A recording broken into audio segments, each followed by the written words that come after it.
to my business, bro. What are you doing? Well, right now I'm making a hit. Right now? Bro, look, I told you, Luigi, get the fuck out my face when I'm riding this shit. It's a hit. I know it's a smashing. All this money I made off the back of this.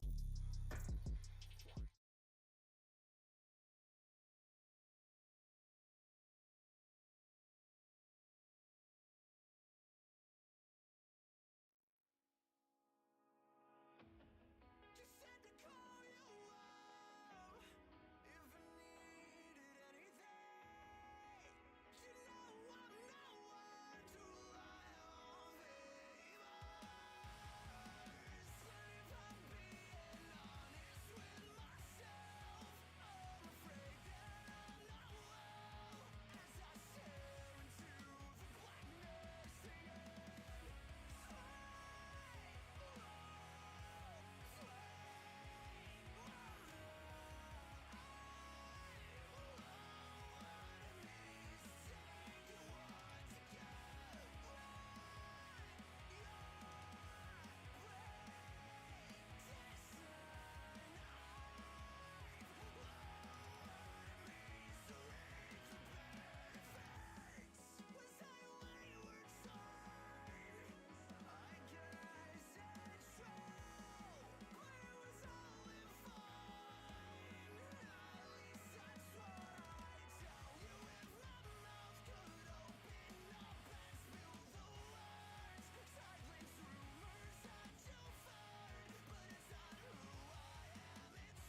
Alright, y'all.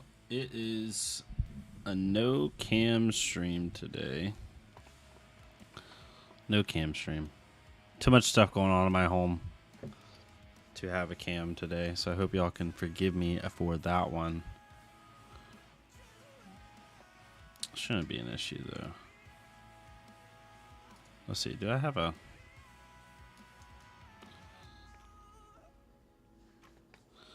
Let's see if I could do like... If I could do this sheet live. Source text. Let's do no cam stream.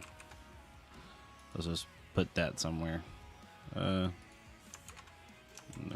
cam stream. Do we make it a fancy color? I think we do. Make it red. We'll bold it so people can see it better. Let's go out just a little bit. Sure. We'll change the color of it real fast, but that should be fine.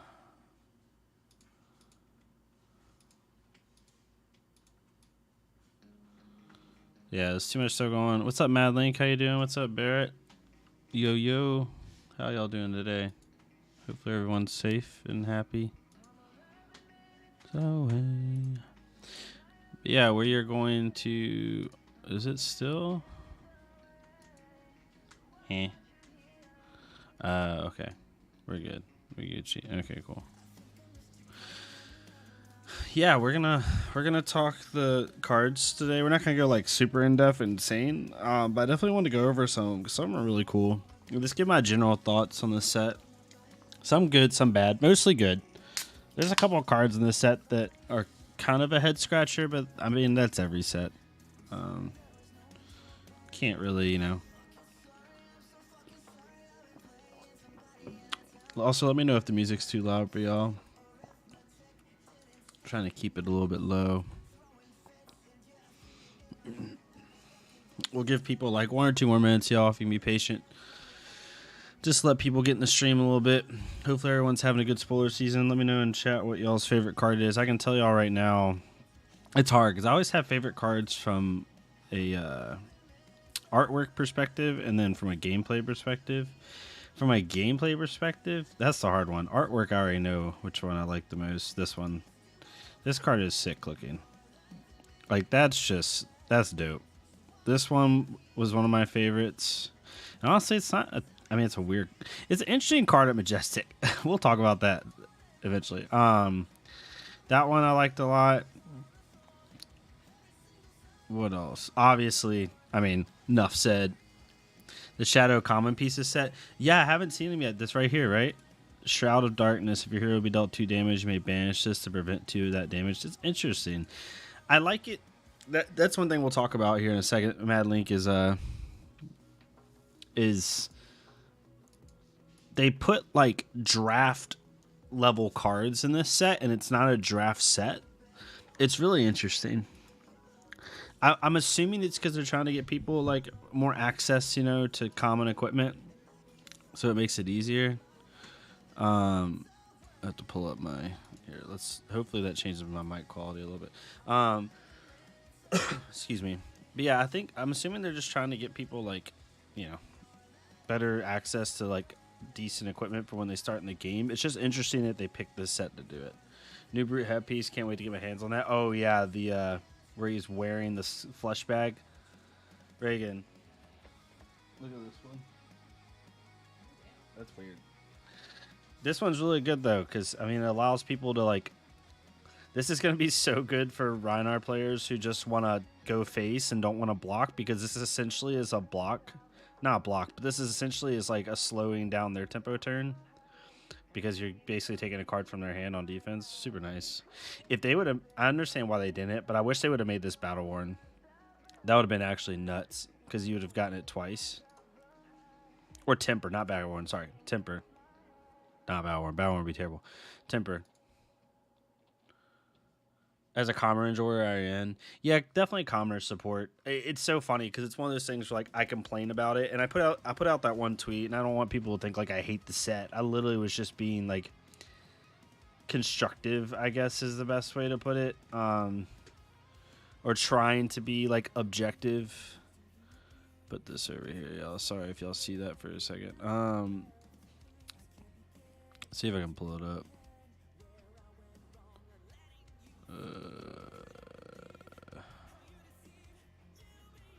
Where is it? Yeah, I was trying to be objective with the set, because there are some things in the set that are a little bit wonky, for sure. And we'll talk about those in a second. But yeah, no, common equipment's nice. Okay, we'll get into this. So first thing we're going to do, y'all, is we're going to chill and go over some of the cards. I'm going to go over them in, like, groups. I'm not going to go over every individual card and give a rating or anything like crazy. I don't think people want me to sit here for 2.5 hours and do it anyway. And then we're going to get into building the set, which is a really fun thing because I want to do that. Yeah, first off, Prism's Prism. Whenever a card with Herald is in its name is put into Prism's Soul during the action phase, you may search your deck for a Figment, put it into the arena, shuffle. So you got to put something into. So you're gonna have to like. Once per turn, banish a card from Prism's Soul, awaken target Figment. So like you're gonna have to get stuff in Soul. So like, does she have? She has the Heralds, right, that naturally put things in Soul from Monarch, right? Like if we open this real fast, let's go to Monarch. Choose type, class. Yeah, we want to do illusionist, and we want to do attacks, right? Or actions. So like her heralds naturally put things in Soul, right? If it hits, put it in your hero's Soul.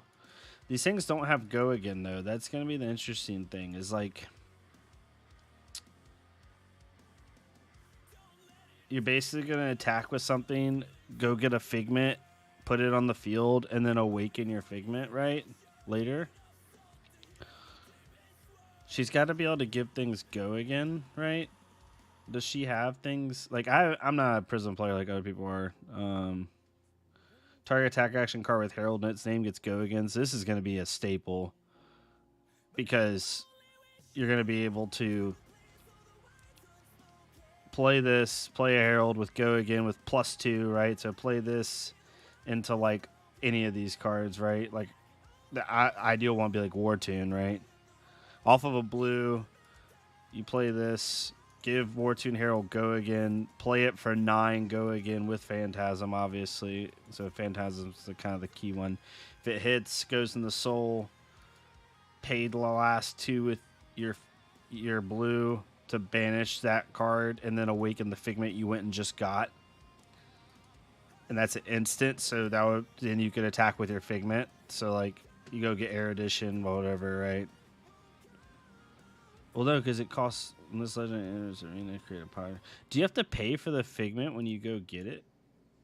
You may search it for it. No, I guess not, right? You don't gotta pay for it when it gets put in the arena. Yeah, so you'd put this in and then attack for 4. I hate the set. That Bravo Special Edition is just stupid.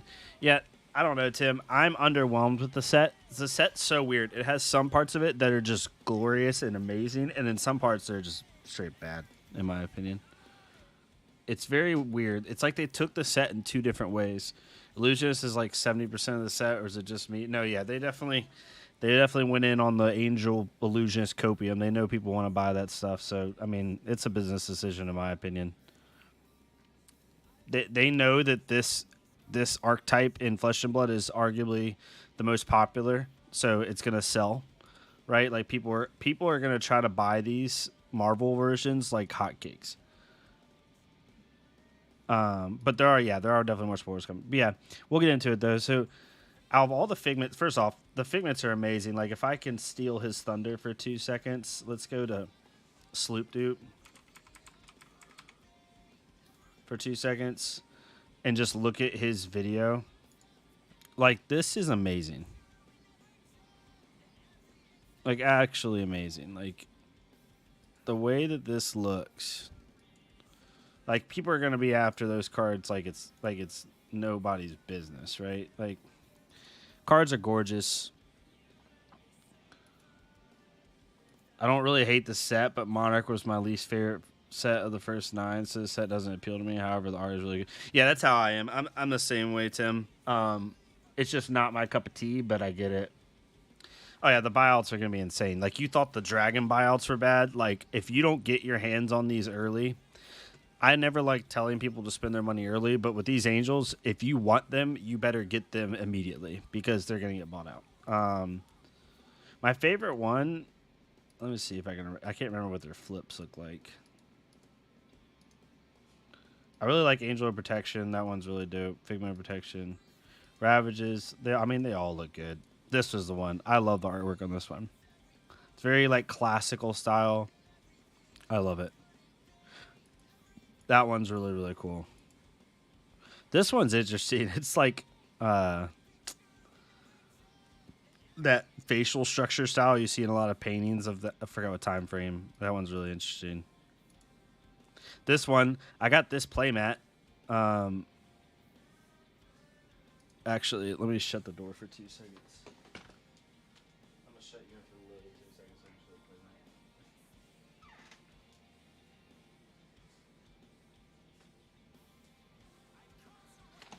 Give me 2 seconds, y'all. I'm gonna show you the playmat I got. I put it on Twitter, but I'll show it in here too. Here is webcam. Where's my webcam? Bam. Okay. Just for a second, y'all. I got too much stuff going on in my house to have my webcam up the whole time. But we got it. It's dope. We got that in the kit for freaking doing the spoilers.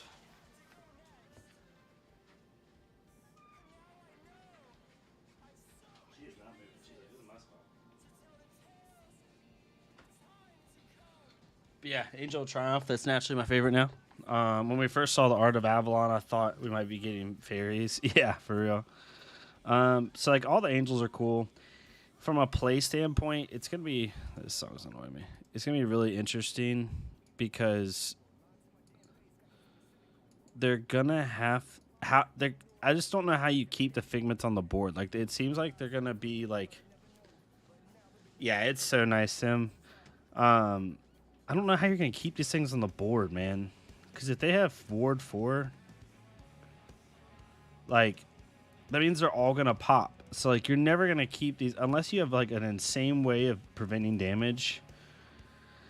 I don't know how you keep any of these longer than a turn for anybody that in any aggro deck that can go wide, and they don't have Phantasm, right? So, like, they can just keep going after they pop these. It's not like it ends their turn like Spectra did. So, it's gonna be interesting to see what people actually do. I don't think all these are gonna be used. I think you're gonna have to use ones that really play into whatever you're doing.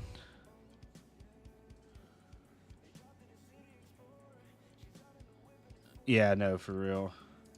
Let me see if we've had any crazy spoilers since I opened up. Oh, we did have one. Let's see if I can open it. We had one since I went live. We had Q since I went live. Oh, we've had a lot since I went live. I'm an idiot. So we have Putrid Strings. You may play this from your banish turn. The next attack action card of RuneGate this turn gets +5. Jeez. Man, that's crazy. It doesn't have RuneGate itself, though, so you're going to want to banish a card when you have 3 Rune Chants, play this off of blue, and then play another card for free. So Vincent's definitely going to want to go tall. Deathly Delight. When the combat chain closes, gain life equal to number of heroes who lost life this turn. This is more of a PvE-based card, but anything... So we'll talk about it in a second. Any RuneGate that's only 2 resources is going to be premium. If this is banished from your hand's turn, you may play it from your banish zone.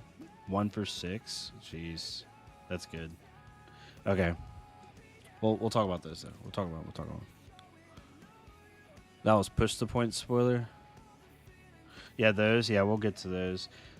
Yeah, this card's really good. Target card defending an attack with Herald in its name gets -2 to this combat chain. That's really good if you want to guarantee stuff in Soul. This card's dumb. It's a 0. Well, it's not dumb. It's a 0 for 4. It's like a reinforced line. This card, okay, so if I can be negative for 2 seconds, y'all. Some of these cards are interesting. I'll bring this in. Catch you live. We got your preview card, maybe unplayable, but art slaps. Yeah, MTG. That it's just a common card. It's just, it was a nothing special card, but spoiler card's a spoiler card. It was still fun. Yeah, some of these cards are funny. Again, this is not me having a resounding negative on the set. I don't want anyone thinking I'm this like Debbie Downer, horrible, negative person. It was just me making a simple observation that's really funny. Iris Reality and Reality Factor, literally the same card. The only difference is the scale of power. But the card itself is literally the same. Because Iris Reality is auras you control gain +4 and once per turn go again on 3 resources. This Reality Factor, basically you lost to go again, but you gained a base power. So, sure. And Lightning Strike, literally this is Lightning Strike as an attack reaction, which is for light, which is funny. Like, I don't care that they did this. It's fine. It's just funny to me that they copied literally the art style. I mean, this is purposeful, obviously. My opinion was it's kind of a... Not lazy. I know it sounds so objective. I'm just going to use the term lazy. It's fine if people hate me for it. Lazy design space. Like, you even copied the artwork, bro. And you copied the abilities, and you just put it in the light. I want to see this game expand from a design space perspective, and this annoyed me. Raiden, 0 for 3, 2 for 5. Literally the same thing. One just costs 0 for 3, and they scaled the power. 0 for 3, 2 for 5. 0 for 3, 2 for 5. Same thing. Because you almost always put yellow cards in your soul anyway, instead of charging. So when you charge most of the time, so that's just like naturally the same. And these 2 cards, 0 cost +3, doesn't require a charge but costs 1, so that's a trade-off, and it gains a courage token. Again, just very similar. This one's not as similar as the other ones, but it's just a thought.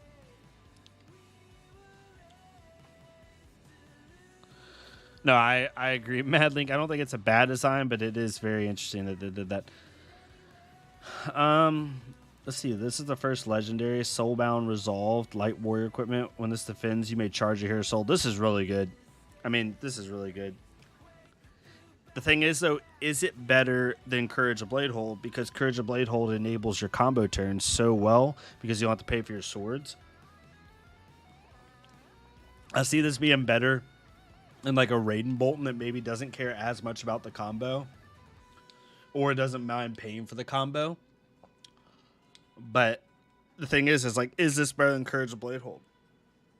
I would eventually say no.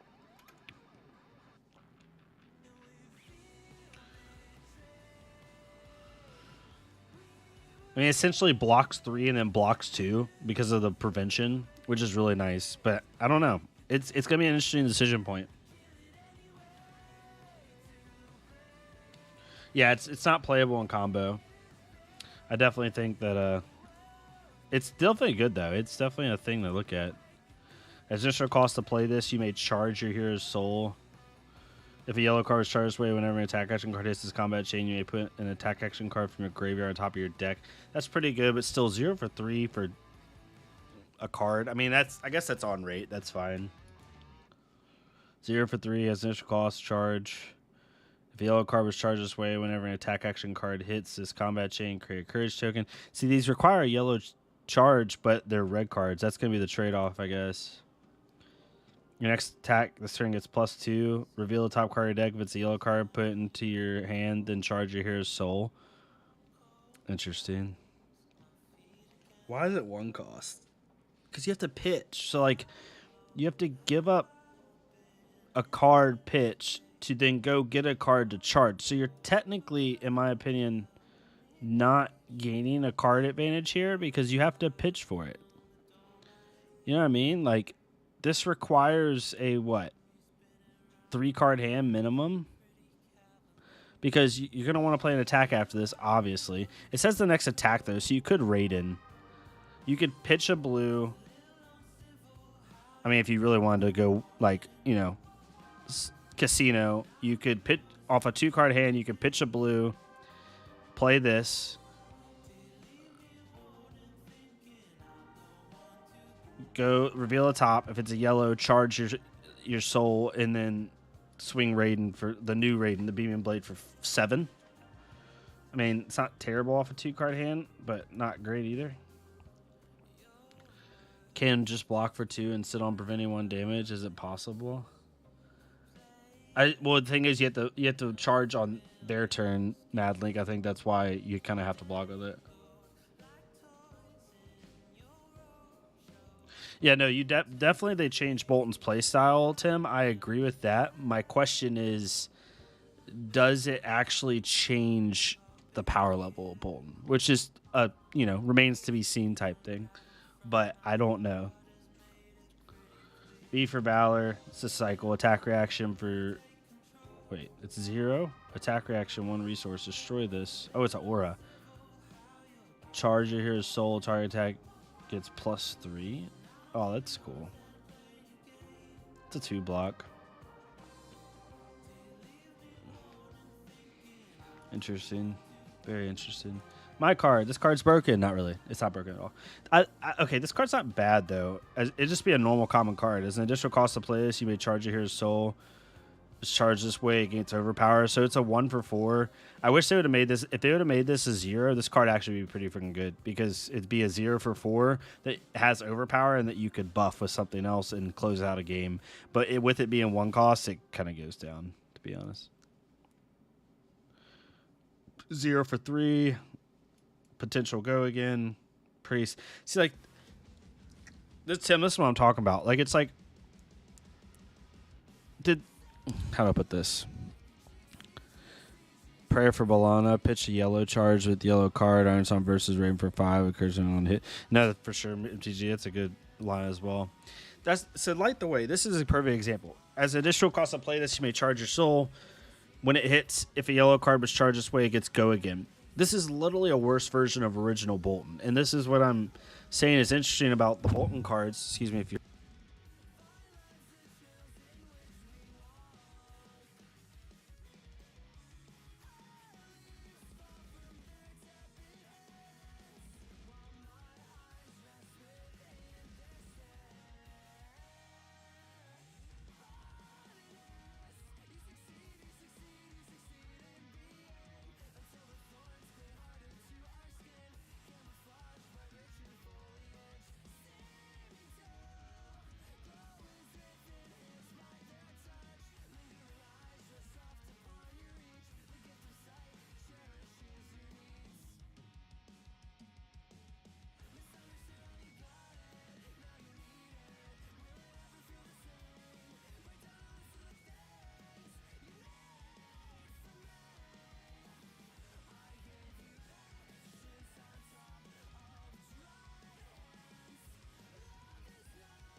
live? There we go. Sorry, y'all. I bumped my mic.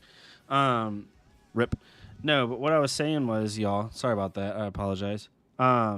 Is like, I know it's just a random rare, right? Where was I? But like, Beaming Bravado says as additional cost to play this, you may charge your hero's soul. If the yellow card is charged this way, it gets +1. So if you charge yellow cards, it's 0 for 4, which means it has greater than its base, which means you can take a card out of soul to then give it go again, right? But isn't this just a bad take flight? Like when you think about it, right? Like, isn't this just a bad take flight? Because take flight, literally, you can just give it go again by charging, and you get to keep your soul. Like, I know it's not a one-for-one comparison, but a lot of these cards just seem like a more restrictive version. Not a lot of them. Some of them just seem like a more restrictive version of prior cards, right? It's just an interesting design space. This is just the next attack you charge this turn gets +3. So it's it's basically like, I don't know. Just really interesting. Bolt of Courage. As an initial cost, you may charge it. If you've charged it on hit, draw a card. Right? I don't know. It's really interesting to see. Okay, let's go. Let's refresh this, see if he's put anything in. Hopefully y'all can hear me fine.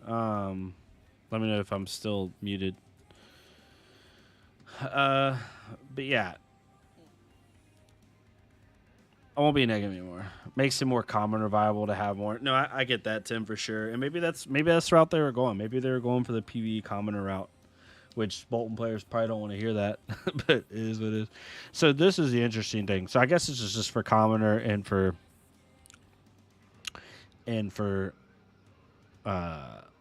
like lower level play, right?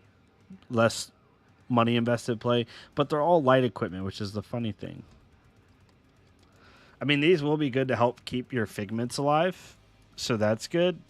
But it's just funny that they made basically a Quell equipment in a non-draft set.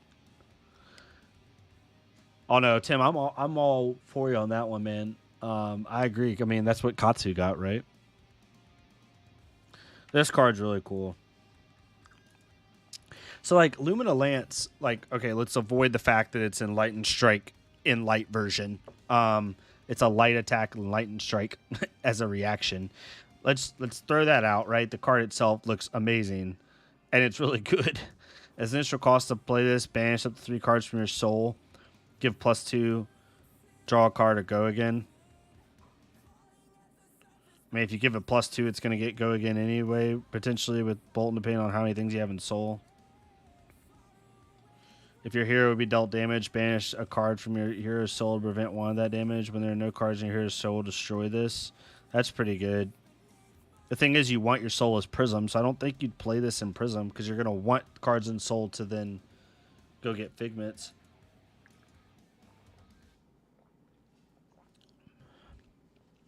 So cards like this is so interesting. This is a good example. Like, this card, I mean, this card's not bad, right? 1 for 4. When this attacks a hero, it gets +1. So it's 1 for 5 if it attacks a shadow hero. When it hits a hero, you may turn a card from their banished zone face down. It's a tech card against Vincent, right? It's a tech card against Shadow. But I get it's thematic, and I get like the whole theme of like light versus dark in this whole set, and I know that's why they make cards like this. It's just funny in a non-draft set they make a tech card. You know what I mean? Like, it's very interesting.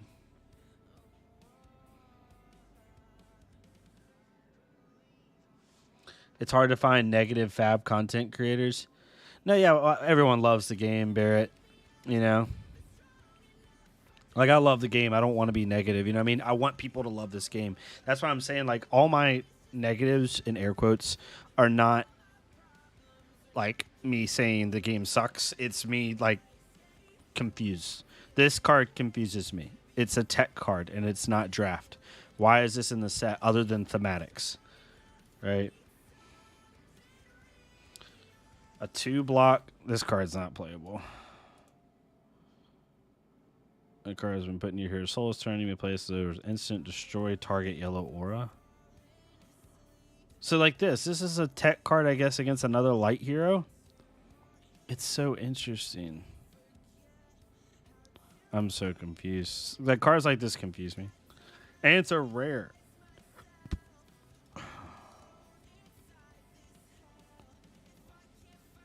This is not bad. Pitchy yellow, 2 for 4 go again. Still under rate though. Again, tech card for Shadow. 1 for 5 if you have a yellow, but no go. Oh, it could get go again then if you banish. This actually might not be bad in Bolton. Because it'd be pretty much always going to be a 1 for 5 go again if you take a card out of Soul. If you're just doing like a tempo Bolton that doesn't care about keeping cards in Soul.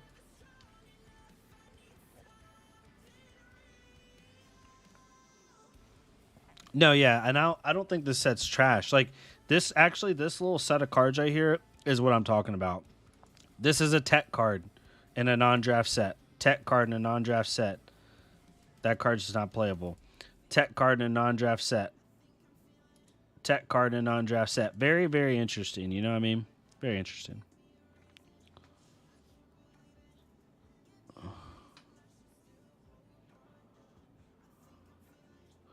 I agree, Bruno. I had a friend say that to me in DMs on Discord that I think this set was originally supposed to be a draft set and they changed it. Because it does, some of these cards just don't make sense. Like, you do not make this card in a non-draft set. Thematics or not, you're not going to waste a card slot to do this. To do a 0 for 3 no go again when this defends a shadow attack, non-equipment light cards get +1 this combat chain. That does, you know what I mean? Like, what? This don't make sense. Anyway, let's go to the fun ones, which is Runeblade. This is a fun one for me. Okay. This card is super freaking cool. All the creators got a cold full version of this. I'll show it at some point. It's on my Twitter. If a card with 6 or more has been put in your banish zone, Diabolic Offerings, attack and defense are 6. Otherwise, it's 0. It's interesting. It's really cool looking art, though. I mean, it's gnarly. This card's really good. This card will be a staple in Vincent, or not in Vincent, in Levia. If it was banished from your hand this turn, you may play it from your banish zone. If you could just do a little more go wide Levia, this will be really good. 1 for 6. Just too good. Doesn't block, though, so it's a little iffy. But its value is nutty in Levia. As an initial cost play, is banished a random card from your hand. A card with 6 or more is banished. You may play it from your banish zone during the next action phase. It's an interesting card. It's essentially a 0 for 4 that could possibly be a 2 card for defense. Like, this card's actually, I don't think that good. It's a Majestic, but you don't draw up after your defense. So at best, it's a 0 for 4 defense reaction in Shadow Brute, which is on rate, not above rate. And at worst, you banished the wrong card, and then all of a sudden you just lost 2 cards for 4 defense. Really interesting. This is Majestic.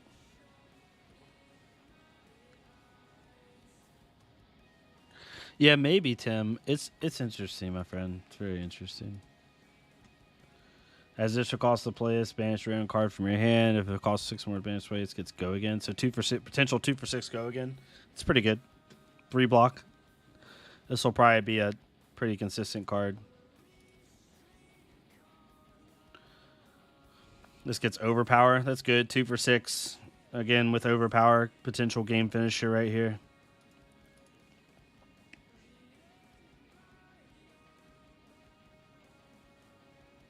Gosh, as additional cost to play this, banish a random card from your hand. This card's insane. 0 cost, banish a random card, and then just play it. That's pretty good. 0 for 5. Oof.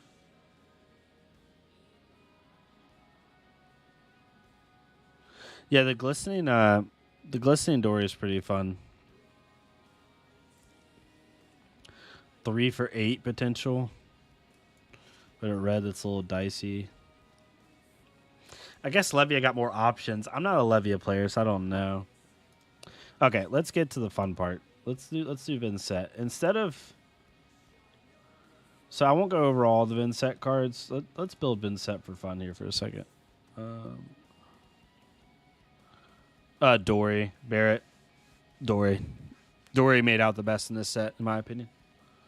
The Courage token mechanic, like, it's going to make her go tall turns just absolutely debilitating. Like, you can't race her anymore because she basically, with Courage tokens, has, like, mini glistening steel blades all the time. Super, super, super strong, in my opinion. Okay, let's build Vinset. So, one step.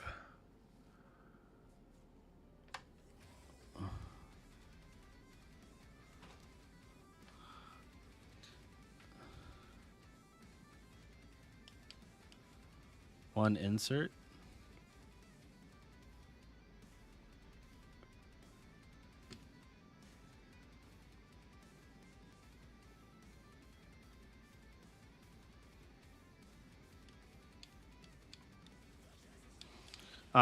Okay, so within set, it's really interesting. So her mechanic is really funny, where it's like, not funny, kind of frustrating, not in a bad way, but just something you have to think about. Because at the start of your turn, banish a card from your hand if you do create a rune chant. So you don't have a choice. If you have a card to banish, you must banish a card. It does not say you may banish a card. It says banish a card. So if you somehow get crippling crushed or whatever, right, and you have a 2-card hand, and neither one of them are blood debt, guess what? You're milling a card for no reason. You don't have a choice. But you're always going to get a rune chant at the start of your turn. Unless they re-clarify this in the rules, that's how I read it, is you must banish. Whenever you play a shadow non-attack action card, you may pay one life. If you do, the next rune chant effect that would deal damage this turn can't be prevented. So that bottom text, I want to find things that are not, that have on hits for arcane, right? Is the best way to look at it. Ideally. So what I did is I did my blood deck core. If we just type blood debt. Yeah, where's my husk? Why do I have this guy in here? I'm stupid. So I think Ghostly Visit might be a decent one too. It's just a 1 for 4. Might end up putting this in. I have 33 blood debt cards right now, and if we go to, like, let's go real fast, just because I'd like to remember this off the top of my head. Let's see how many blood debt cards that Pablo Pintor ran. Oh, Lord. It's a lot of changes up. Oh, there it is. Oh, Rob Canton. That's not it. There it is. Pablo. Let's see. He ran 3, 6, 9, counting Howe. 12.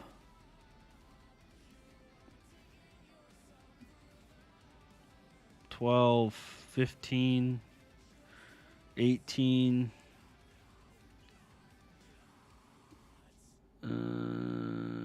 21, 24, probably 1, 25, 28. It's about 28 blood debt cards. I think with her, you're going to have to run a couple more because you're going to always want to have something to banish, and you're also going to have options of what you want to banish. So I think she's going to have around 30 blood debt cards, maybe a little bit less, maybe 27. But I think if you want flexibility, the premium cards for her are anything that's a 1 or 2 cost, right? or a 0. So like this card, super premium, because I think her normal play pattern, whether you use Flail, I don't think she's going to want to use Rosetta. I really don't. Whether you use Flail, which is once per turn action, pay 1 life attack, so you want to end with Flail since it doesn't have Go again. And no one's going to want to block this. So you're basically going to get a Rune Chant no matter what, unless they just have a way of preventing this. Is it when it hits a hero? It's no, when it hits period. Or you play Nebula Blade because you just play a non-attack, swing with this for 4, 2 for 4, on hit, create a Rune Chant. I think both of those are really good. So you're going to end your turn on a Rune Chant and then start your turn on a Rune Chant with her banish capability. So because of that, I think that anything that's a 2-cost Rune Gate is like premium, because in a perfect world, you end your turn making a Rune Chant and then you start your next turn making a Rune Chant, which means it's free, right? 3 costs is where it starts to get not bad, but you have to like take into account how you're going to get that third Rune Chant. With these 2 costers, you don't have to. You just play them, right? This is a 2 for 6. It's going to be free most times, I think. 2 for 6 free most times, right? Well, what Flail's nice is you don't have to pay for it, Mad Link. That's the interesting thing, is like you just pay life. So, you know, technically, right, you could block with your whole hand. Pay 1 life, attack with Flail. If they don't block it, you get a Rune Chant for your next offensive turn, which is nice, right? Nebula Blade is good. It just requires more resources. But yeah, so I think all these are good. Maybe add in Ghostly Visit. Yeah. Are there any ones I'm not thinking of? I don't think Invert Resistance is going to be very good in her. I mean, you could use it just to end games, maybe. I think she's going to want to go tall more than wide, so like the yellow and blue boundings and rift binds don't make sense. Shadow Averser is a really interesting card. It really doesn't make sense either, because you play Shadow Averser from your banish zone as additional cost to play it. You may banish a card with Blood Depth from your hand. If you do, it gets Go again. So you're going to have to banish Shadow Averser at the start of your turn, create a Rune Chant, play Shadow Averser, banish another card from your hand, but you pop the Rune Chant, so now you can't pay for that second card very easily. It's kind of crappy. Kind of crappy. This card's really good.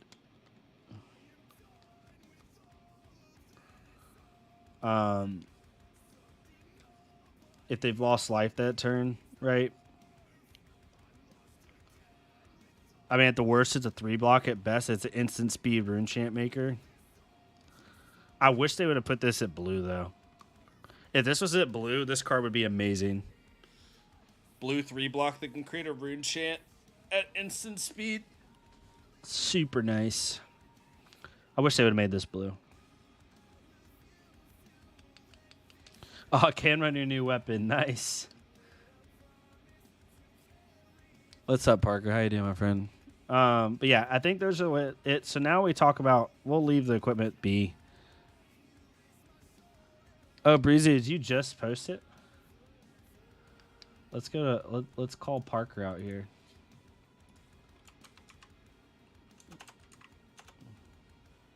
Bomp. Let's go. Scepter of Pain, the newest addition to the Runeblade arsenal. Pair with a flail or a new offhand for maximum advantage. Any opposing target leans nicely into UPF or PvE. Once per turn action, pay 2. Deal 1 arcane damage to any opposing target. Create a Rune Chant token for each target dealt this way. It being one hand is very interesting.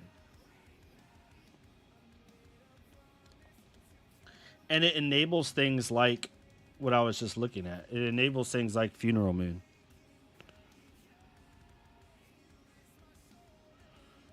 Nice, Parker. I'm glad it went well, man. Okay. I'll have to look at that. So, what we do here is we go... First and foremost, I know it's not Shadow Runeblade non-attack, or Shadow non-attack, but this has to be in. Has to be in. There is no choice. Okay, so Let's look at our non-attack actions for shadows. Choose an attack action card in your vanish and it gets +3 until end of turn. That's pretty good.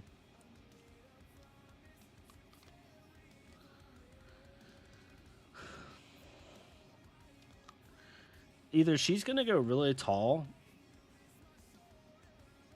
or I don't know. You're gonna have to find like a happy medium with her. So I guess off of blue and this, you banish like a Phantom Wrath, whatever, Phantom Wraith, and you create a rune chant, play this, and then pitch 2, and you swing for 9 off 3 cards. That's not bad. Well, 10 technically, right? Because of the rune chant.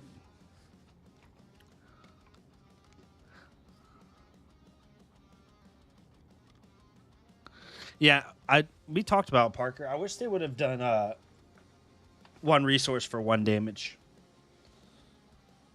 2 for 1 is just shitty. But yeah, I think Mauve Skies is definitely in there. Howl from Beyond is definitely in there. This card is crap. Create a rune chant token. The next action card, Rune Gate. This card is awesome. 1 for 3 is a little bit below rate, but the fact that you're going to start your turn by making a rune chant and then you play this to make another rune chant, that now makes these 2 cost cards free, which is super nice. And you still can play like the 1 cost off of a blue. If you don't have a choice, like, yes, it won't get the buff, but yeah, that's crappy. It has to be Rune Gate. That's the interesting thing. They did not give you any low cost Rune Gates, did they? This card, I don't think.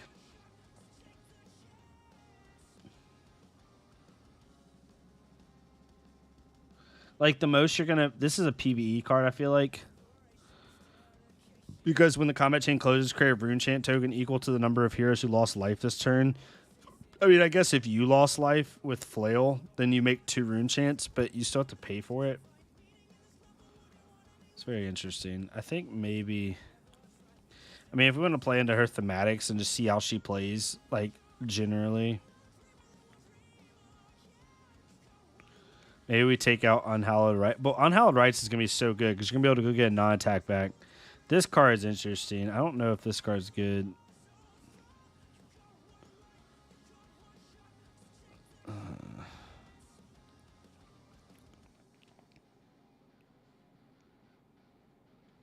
Maybe take out Ghostly Visit, and we'll put this in just for thematics and see how it plays. Where is it? You think Phantom Banshee will see play? It looks like one of the worst Rune Gate cards, and I imagine you don't want more than like 12 Rune Gate cards if you lose life with hero power. Well, the thing is, the issue, Matthew, is I think 2 things. One, you're going to want a lot of blood debt because since you're required to banish a card every turn, you have to have a lot of blood debt because you have to have that option of picking what you want, right? Because essentially, let's just say perfect ratios, right? 60 card deck, you want at least minimum 15 blood debt cards, right? To have 1 a turn, and that's minimum. You probably won't even have 1 a turn at that point. Because if you don't have any blood debt in your hand, you still have to banish a card no matter what. So you're always going to want to have... So, like, I think of it like I think of blues, right? Like, think of decks that say, like, I want a blue every single turn no matter what. Usually they run, 18 to 21 minimum. So you're going to want, like, 18 to 21 Rune Gate cards. I mean, if you just wanted to go the tall route like this and just have complete Rune Gate synergy, you could. I think Riftbind's really good. It all depends. Because, like, if I take out the normal ones...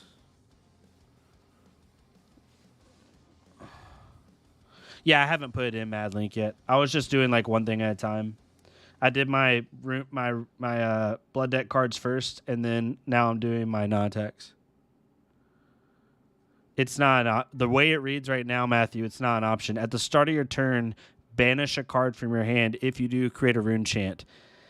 It's not you may banish a card. You have to banish the card unless they change the ruling. Because the way it reads right now, you have to. It's the reason it says if you do create a rune chant is because if you have no cards in hand. So if you have no cards in hand, you can't banish, so you don't get the rune chant. That's why they said the if you do on the create a rune chant part. If it was optional, it would have read at the start of your turn, you may banish a card from your hand. If you do, create a rune chant. The way it reads right now, unless they come out and say different, it's a requirement.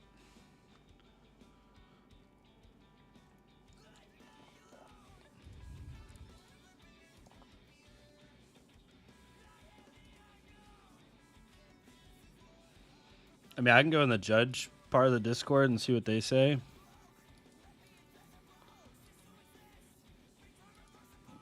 Where is my... What the hell? Oh, there it is. Let's look at let me look at judges.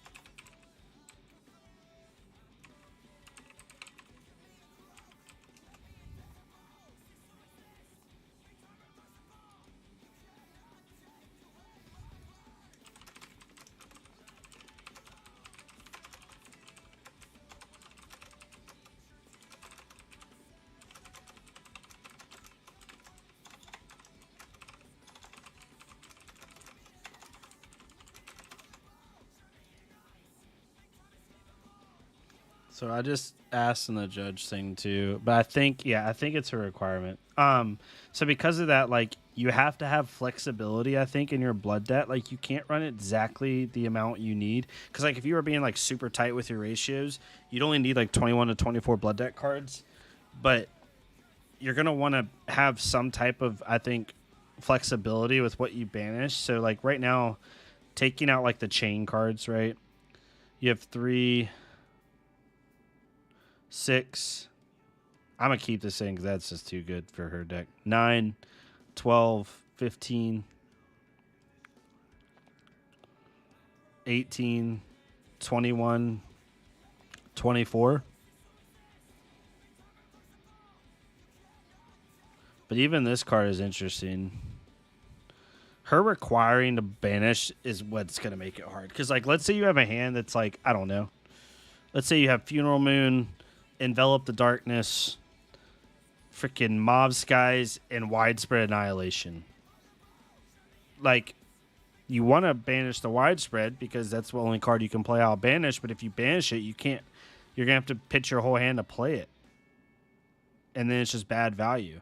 It's going to be really interesting to see how people manage her value because right now her value is a little bit wonky. If opposing hero has more than one cards in their soul, that's a tech card. We don't care about that card. Dimensional Gateway is an interesting one. Reveal top of your deck if it's a Runeblade card, deal 1 damage.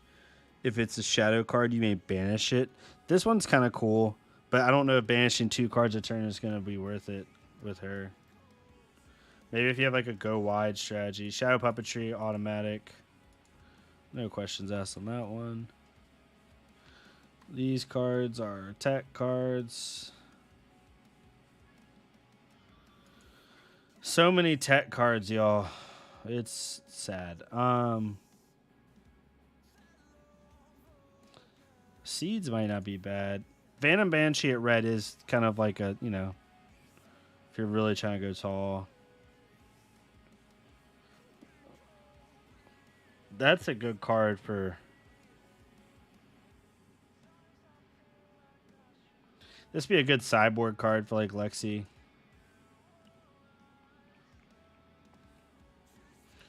You may play this from your banish zone. If you do, it enters the arena with a Doom counter at the start of your turn. Destroy it unless you remove a Doom counter. If a hero would draw a card during the action phase, instead they banish the top card of your deck. And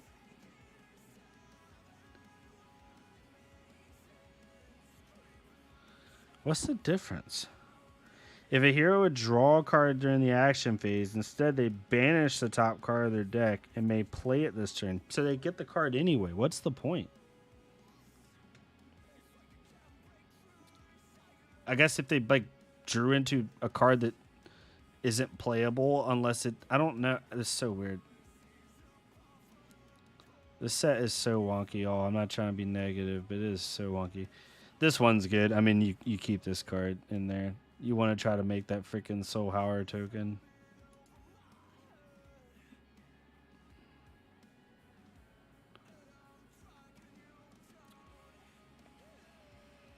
So then you put in cards like what? Like Swarming Gloomveil is an obvious one.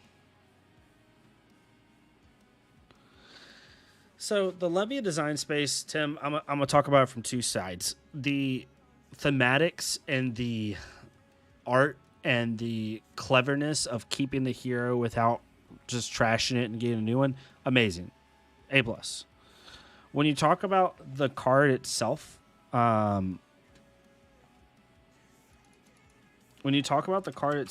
it seems Rebel's actually going to be an interesting card if you play this. Like, for example, let's just go to it real fast.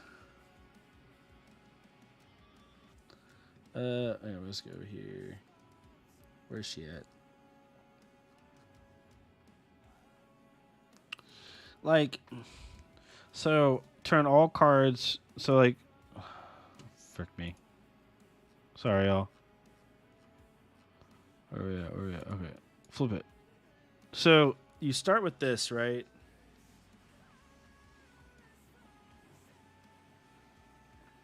While this is in your inventory, when Blood Debt reduces your life to 13, you may transform into Blasphemet Levia Consumed. Once each turn, you may play a card from Blood Debt from your banish zone. Whenever a card is put in your banish zone, it's turned face down. If you would lose life from Blood Debt, instead banish the top card of your deck. So, like, she gets access to more cards. But, I don't know, man. I don't know Levia well enough to give you an answer. I will say this, like...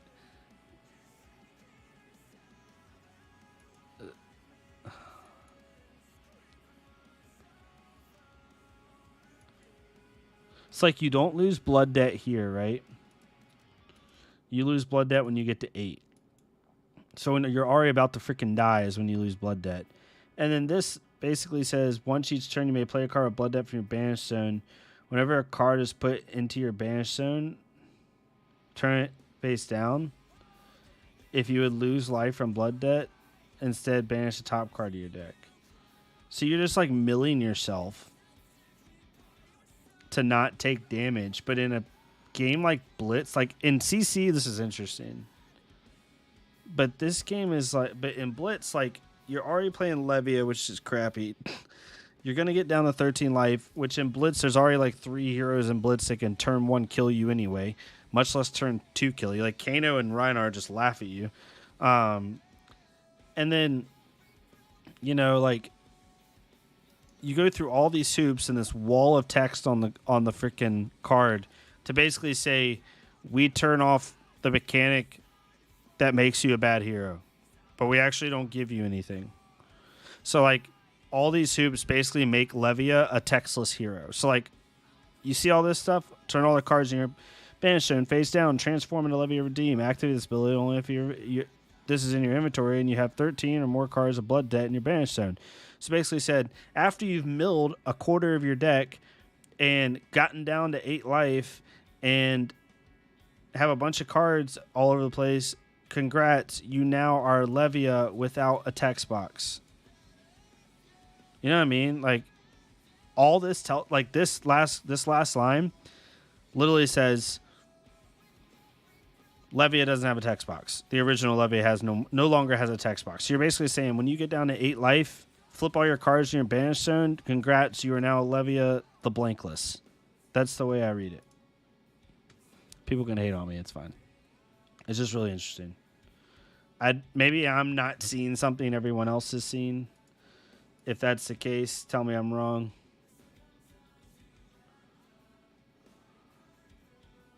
You're gonna need ways to make rune chants in this deck. Right? So I think you're gonna need I think Oath of the Arknight's going to be a staple at blue and red, personally. I don't know if Mordred Tide makes it. It is oversimplifying it a lot, Matthew, but honestly, like, tell me what else she gets. What do you get access to that I'm not talking about?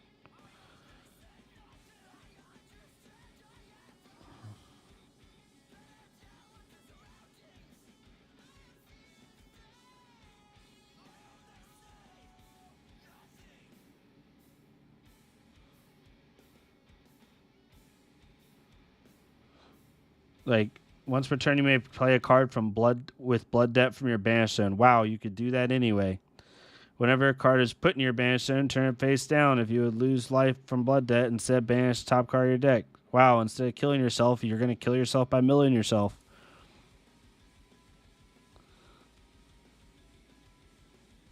Wow, you lose blood debt.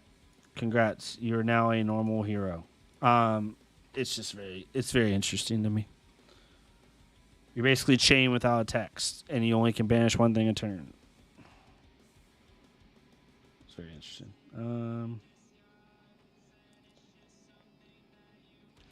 I don't know how these are going to work.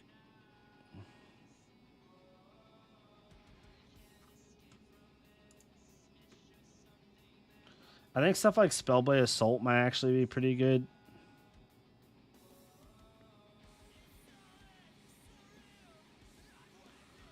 Be able to make 2 rune chants will be super nice.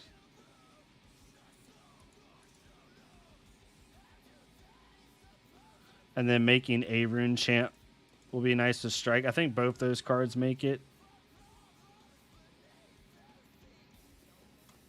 Revel's an interesting one. Can you get enough go again? Right? Can you get enough go again to make Revel worth it? I think Incantation's like a must-have. So we're at 60. That's a shitty thing. You got to really think about this. It costs 1 less for each rune chain. You control the next Rune Blade attack action card. You get it's +3. This card's an automatic. It's a 3-block +3 all day in her. That card's probably her best non-attack other than Shadow Puppetry.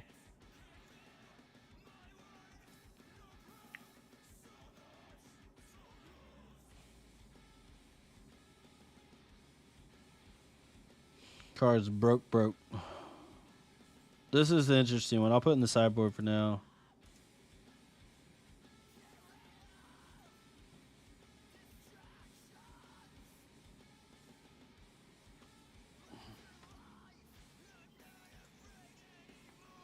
I don't have enough blues. We're going to have to really pick and choose what we have in our deck.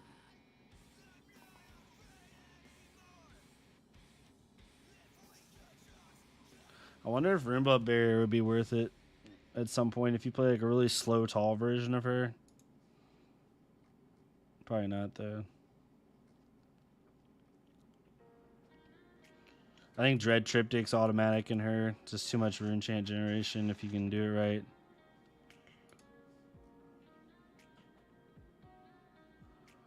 I think Blue Spellblade Assault will be good in her as well. So we're at 70 cards, right? So now you got to cut. Hydra Spoiler coming in 1 minute. Let's see what we got here.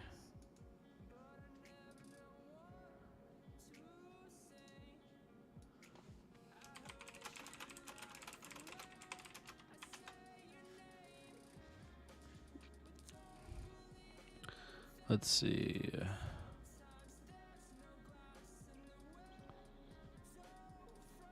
I won't steal Hydra's Thunder by going in their stream. Definitely go check out their stream if y'all want. So we have this buff, right?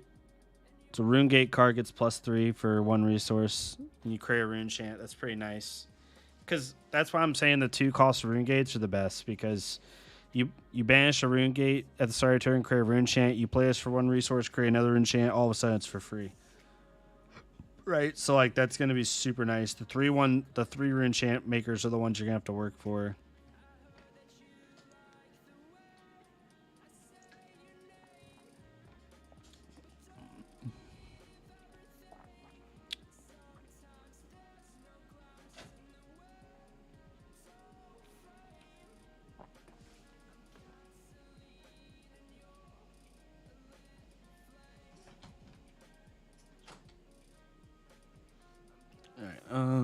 Sorry. Consuming Volition is really good, Matthew. I think it definitely is good because if you can get that unpreventable rune chant, right? To proc, whenever you play a Shadow non-attack action card, you may pay 1 resource. If you do the next rune chant effect, that be dealt damage this turn can't be prevented. So that is really nice. The thing is, you got to play a Shadow non-attack. So you basically, the way Consuming Volition would have to work is you'd want to play a Mob Skies before it, right? Because you don't want to banish a card with Rune Gate, play Consuming Volition, have no action point, and then be able to not play that Rune Gate card. You're gonna have to play a Shadow. It's like you're gonna play something like this, like Envelop in Darkness, Howl from Beyond, Shadow Puppetry, right? Like all those. Because this isn't no Shadow. So, yeah, you think about that. Like, you think about her second line of text. Whenever you play a Shadow non-attack action card, you may pay 1 resource. So, like, let's just look at Shadow non-attack action cards.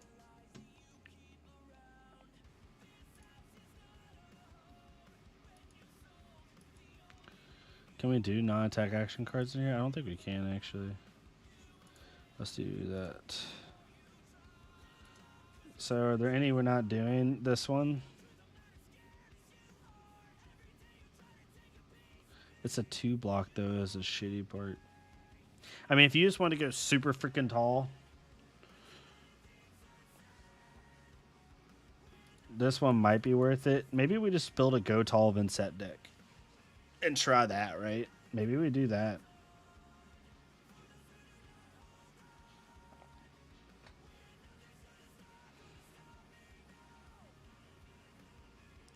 Seeds of Agony, we always could just play that. But it's 2 or less is the crappy part. Maybe that's the key. Maybe you just avoid all the 3-cost Rune Gates. Because all of these pumps, right? Like, this pump works on only on Rune Gates. This pump works on anything.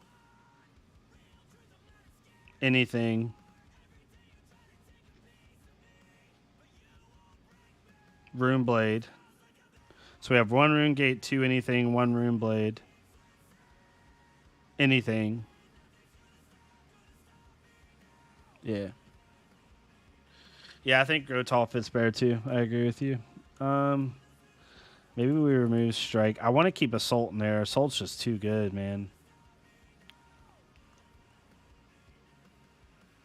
You could have some insanely high turns. Maybe Phantom Banshee goes away. Just red, just because it doesn't have. So how many Rune Gate attacks do we have? We have 3.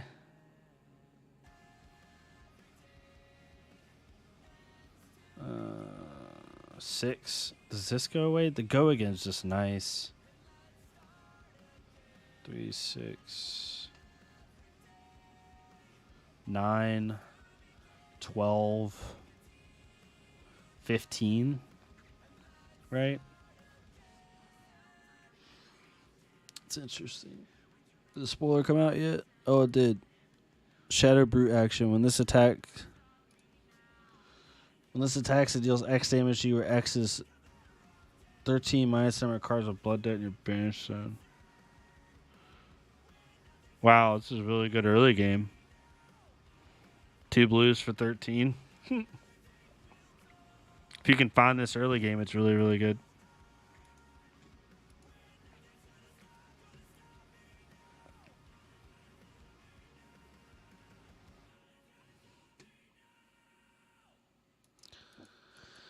Yeah, maybe we don't care about going wide, so the Mauve Skies maybe don't matter as much because we're looking to go tall every time.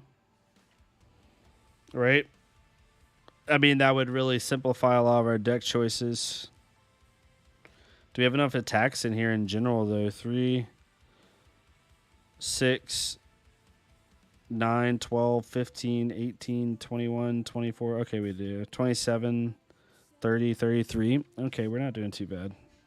I don't want to make it too attack heavy, though.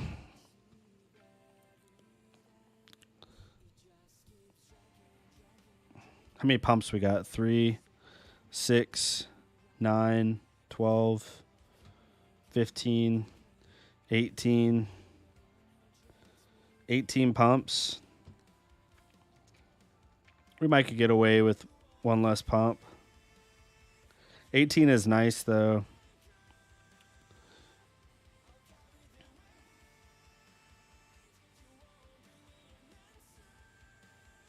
This card's so good, though. Because you can play this and then put a pump back in your deck. Ugh. What could we run a 2 of?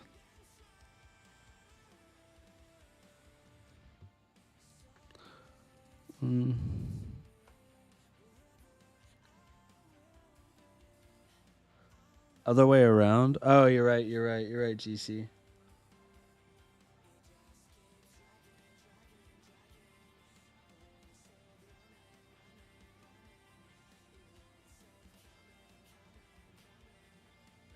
Yeah, no, there definitely is a advantage this year of like, cause like, what is it? The card that creates rune chance based off a number of heroes that lost life. This one. So if you've lost life somehow, your turn.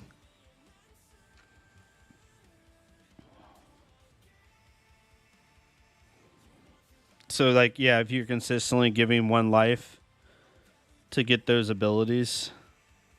So like that, most of the time we get both abilities if you've played a Shadow on attack before it. I want to keep Spellblade Assault in just for the 2 rune chance, but we might not need it. This card we might end up giving up. I like to go again, but it might not be worth it. I just don't know if we have enough rune gate at that point. 3. Because you're just like playing a bad Viscerai. 3.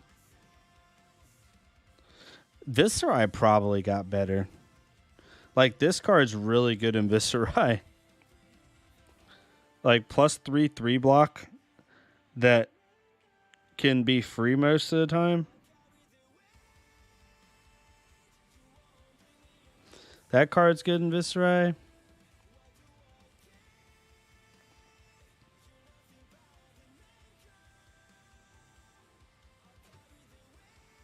Oh, we're at 61 cards right now.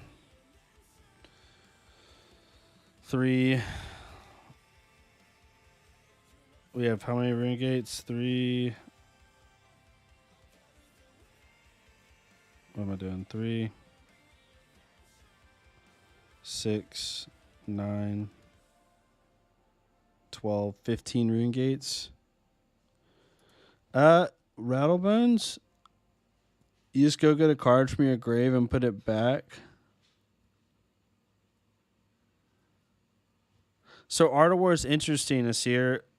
I thought about Art of War, but the issue with Art of War, in my opinion, is not an issue. It's just a decision point. Is because Vincent requires you to banish a card at the start of your turn, so you have to banish a card. Now Art of War gets a little bit dicier because, like, even off a 4-card hand, let's just say you have a random card, a Rune Blade card, a Rune Gate card, or a Blood Deck card, Art of War, and another card, another attack. You banish the Rune Gate Blood Deck card. You pitch the second card to play Art of War, banishing your last card in your hand, and now you have 2 cards in hand. So, best case scenario, you have 2 cards in hand and 2 cards in Blood Debt, and you're banished. Maybe both of them are Blood Debt, maybe they're not, right? Like, you're going to get some weird play lines. Maybe I'm crazy. But because you're required to banish a card already at the start of your turn, it kind of changes the efficiency of what Art of War might give you. I could be wrong, for sure. I love Art of War. It's a great card.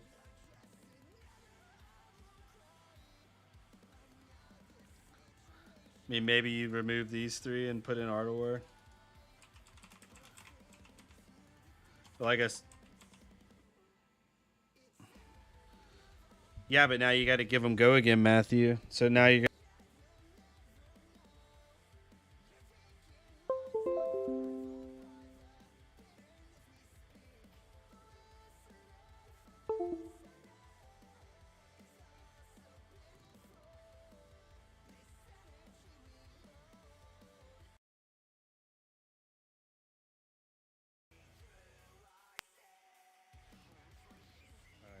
Oh, there we go. Every time I bump my mic right now, I gotta fix that. No, I'm not saying it's bad as tier. I think it's definitely something to think of. I think you just it's so much to juggle. Like you have to juggle that. You have to juggle have enough rune chance in the first place.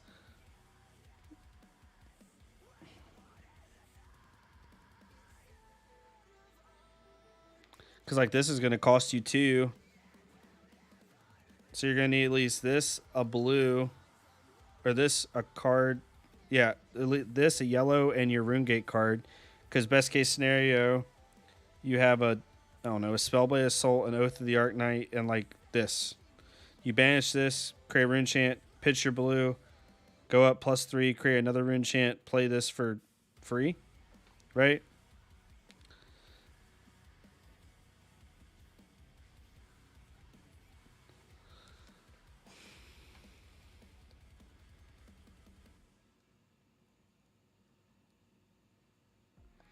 I'm starting to think the 3-cost rune gates are kind of bad. Let's do this real fast.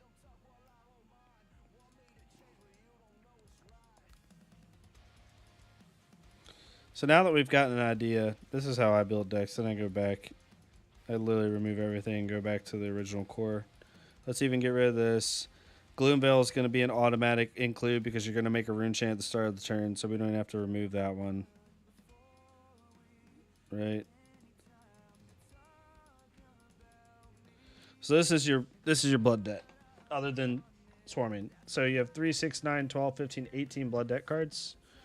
I think we need to add one more, but even out of these, like which one is this is 3, so you need 3 rune chants for this. That's a little bit harder to get. 2, 2, 3, 4. This card's interesting. I don't know if this is. It's good, man, but the 4 cost, like you have to make 4 rune chants to get this free, and that's just pitching 4 for potentially a 6 on hit banish a card. Like it's just a really, really bad Arachne card at that point. I don't know if this card makes it. I mean, you don't have to banish it, but if it's the only card in your hand that you can banish, are you just going to mill yourself a card so you don't have to banish it? Maybe.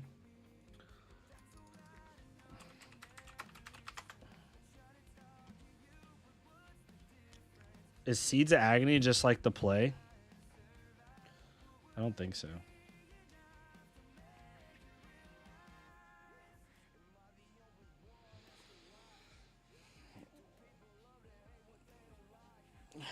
Maybe we put Bounding Demigod and Riftbind back in.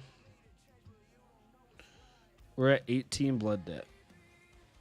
It is just a good blue, Matthew. I would hate to be in a situation where this is the only blood debt in my hand, and I now have to mill a card on purpose because I don't want to mill this if I can't pay for it effectively. If that makes sense. Like, this just looks like a really solid blue block 3 with upside, which is good. I mean, it's fine. I wish this was 2 costs. The fact that this is 3 costs is kind of annoying. It should be 2 costs. 3 for 4, go again. I know you can make it free, but like, you're telling me best case scenario, I have to have 3 rune chants to make this a 0 for 4, go again, which is only 1 point above rate.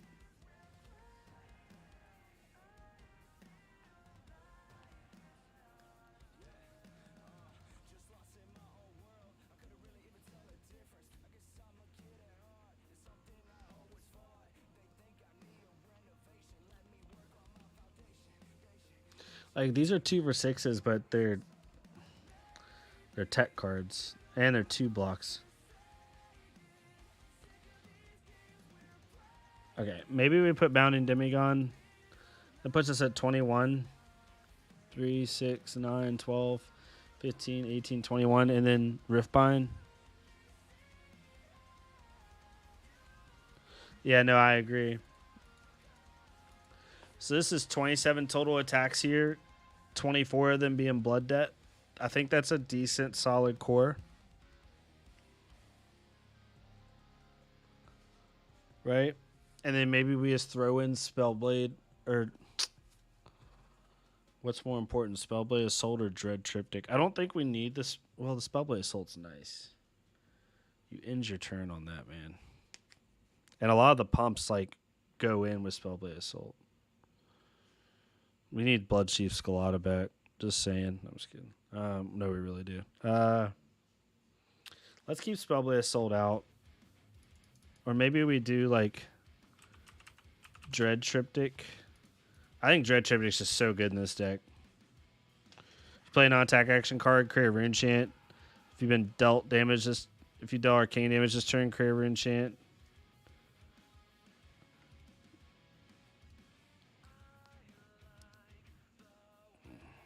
The 3 cost is a little heavy though. For sure. When you probably could just play, let's just put in Spellblade Assault blue. Because we really don't care about the damage, we care about the Rune Chants. And I think at that point we're in a good spot, right? So now let's look at Shadow non-attack actions.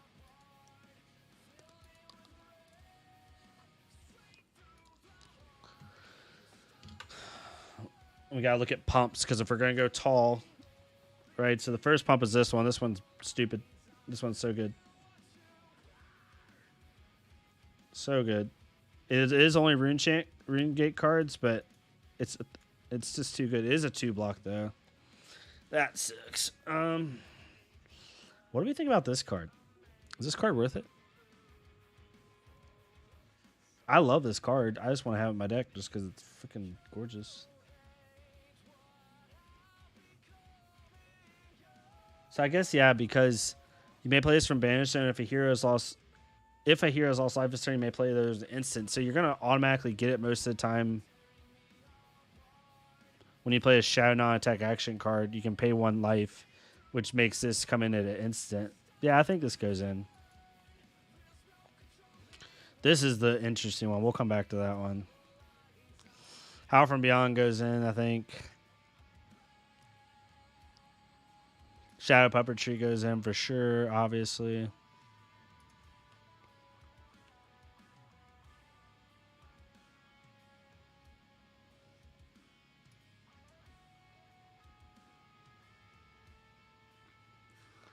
All right, let's not do that. Let's do this.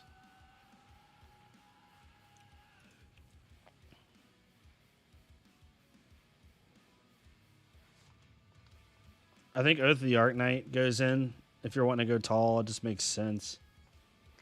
Read the Runes is an interesting one. Does that go in is the question. Just to have it. I think it does. Because like you can block out, create 3 Rune Chants. Well, no, because you can't, because you're going to have to banish that thing. So that's the interesting thing is like this. The way she works is like you can't just block with 3 cards, play Read the Runes, because you're going to banish your Read the Runes. And that's a big feels bad. I don't like Shadow Verser, Matthew, because the way Shadow Verser works is if you play it, banish a card from your hand, Shadow Verser gets go again. So basically you're going to want to banish Shadow Verser, play it to then banish another card from your hand, but then you have to play that card out of Blood Debt, which you could. So basically you have to do it off a 3-card hand. It is definitely like optional. But the reason Shadow Verser is so good is because like you usually took it off the top of Soul Shackles, and you didn't have to rip a card from hand. So essentially I'm doing 3 cards for maybe 9 damage. This card's insane. That card's so good. So good. 3 block 0 for 3 most of the time. Or every time in Vincent, it's going to be a 0. It's going to cost nothing to play. Card's nuts. I think Runeblood Incantation goes in just because you're going to want that one every time, right?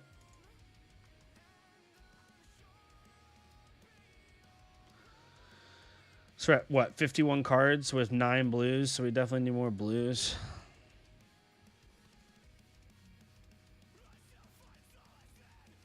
Shadow Verser is an interesting one for sure. Maybe we don't play all the seeds, but maybe we play blue seeds or something like that.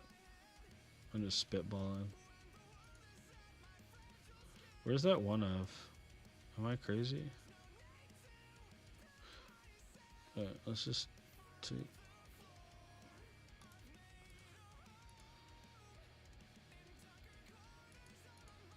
Shadow Rune Blade. There it is. The instant that creates the token. What is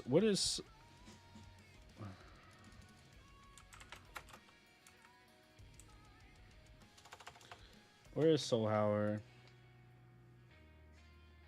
I forgot what that is. Why am I tripping? Oh, there it is.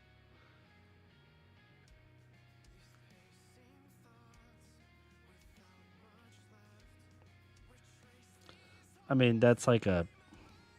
I mean, it's nice to have a 6/6, right?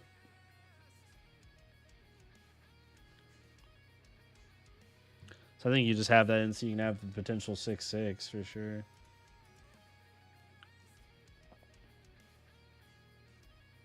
So we're at 52 cards.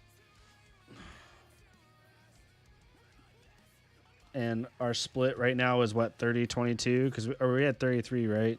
3, 6, 9, 12, 15, 18, 21, 24, 27, 30. All right, so we're at 30 attacks, 22 non-attacks, or 21 non-attacks in an instant. So we definitely want to try to keep that going.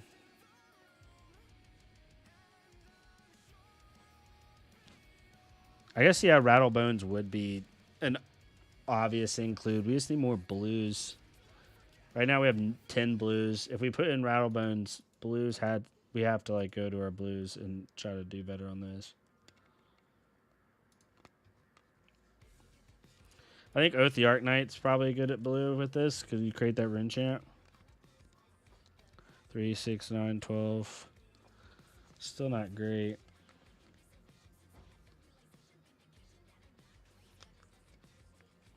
What y'all think?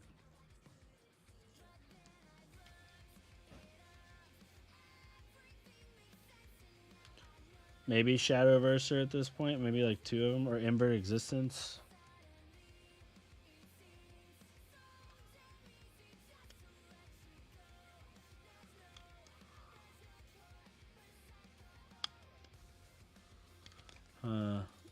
Let's see what makes for rune chant. There's something I'm not thinking of. Deathly Duet might not be bad. Pitch and on attack, create 2 rune chants.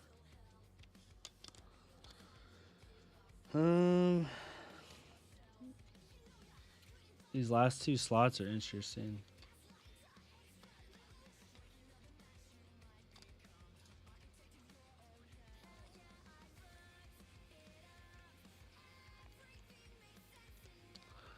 Maybe 2 Dread Triptychs.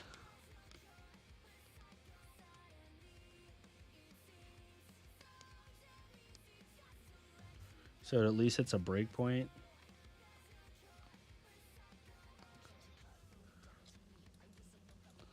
Now we'll put us at 32-28 split. And then chest piece, obviously. Arms. I finally got a Crown of Providence, but I think that would probably be our best bet. Right now, at least. Creepers is huge in this deck. The real decision point is Nebula Blade or Flail. I think Flail's probably your best, but I think Nebula Blade's not bad.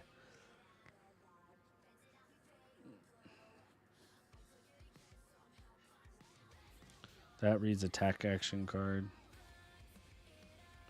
I think it's gotta be Flail though. In which case, you'd want to offhand, right?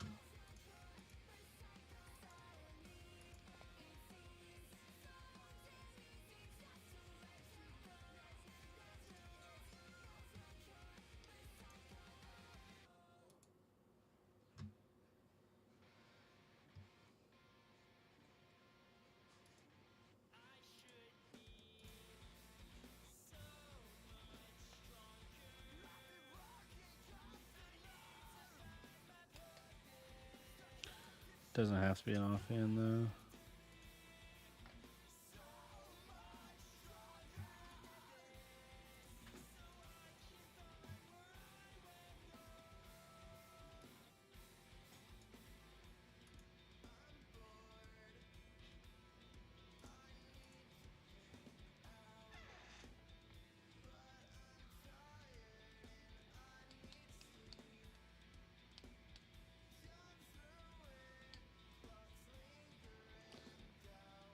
Doing 2 flails just seems kind of dumb.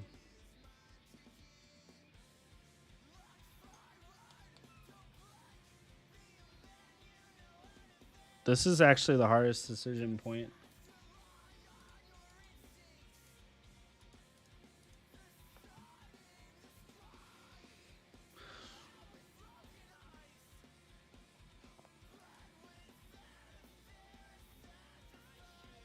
Makes me just want to run Nebula Blade.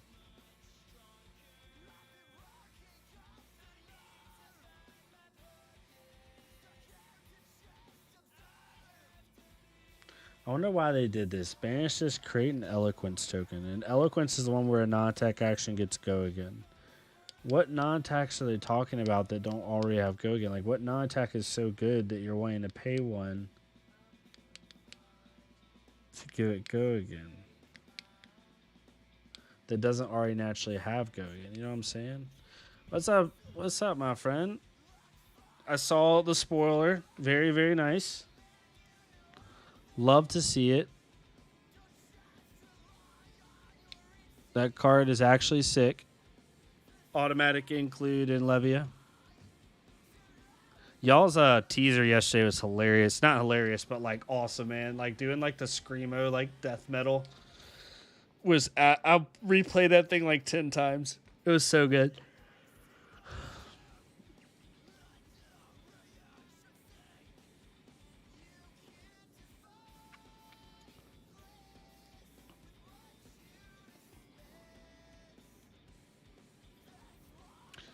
Parker, you know what's funny about your card that I just realized? It's literally Grasp with the Arknight, except conditional. You literally already can do that with Grasp. I mean, considering if you don't already have a rune chant. If you have a rune chant, then all of a sudden it becomes better value.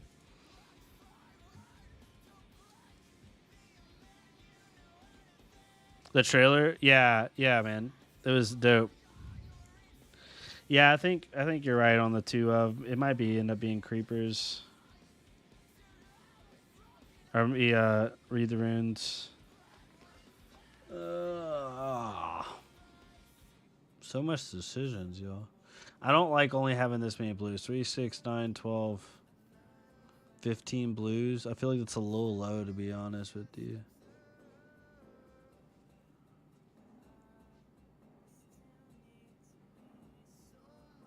I'm not sold on read the runes. Because my thought process is like, unless you just don't block, Vincett's going to be playing off basically 3-card hands at all times. Yeah, Vexing Coil Hand, I have that in the side. Revel's also a thought, but you got to give it go again.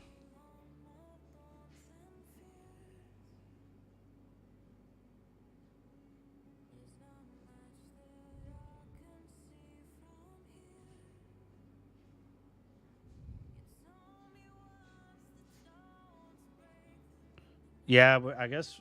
I mean, I'm not waiting in the stream, but yeah, I guess isn't that what's pretty much left? I want to know what this guy is. Adult Shiana, or this is the whatchamacallit. Yeah, what are we missing right now? On the Runeblade side here. They always have that spreadsheet that shows exactly what we're missing. I haven't acquired that spreadsheet yet. Usually I have it.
That's the Fable. Yeah, it is the Fable. You're right. Watch the Fable be adult Shiana. I'm gonna laugh. I hope it is. I hope this is adult Shiana. It's linked to the top of the February page. Am I crazy? Set breakdown. Oh, there it is. Oh, you're right. Let's go. Good call out, my friend.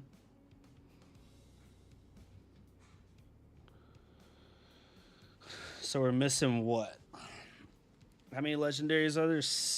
8. We're missing 2. So far, we've gotten. It's funny that Levia took up 2 legendaries. That's hilarious, actually. Oh, they just put in. Ooh.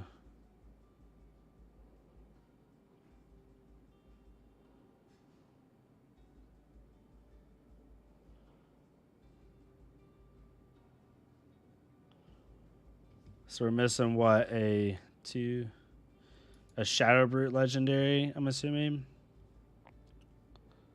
And a Shadow Rune Braid legendary.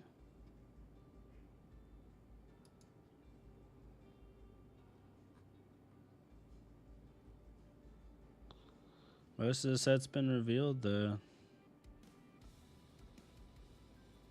Wait, what's this card?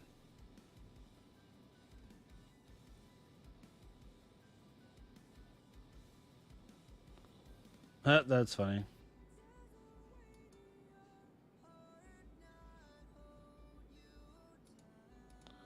Yeah, what's this one?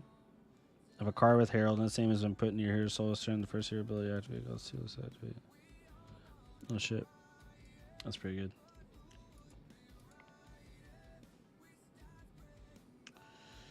Yeah, Flail's really good. There's just no good offhand to put with it, y'all. I mean, you can put this just for shits and giggles, but like it doesn't really do anything for you. Because we already have go again on everything.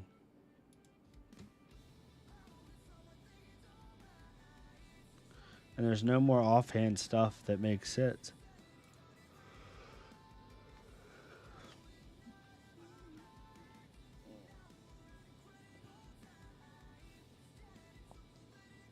Likely just a Rune Blade. For Levy, it's just 1 legendary.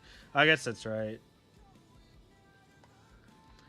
I'm like 30 minutes behind where you are in stream, but I got to the point where you were pondering about if you could get enough go again to make Revel worth it, and I was actually thinking about it.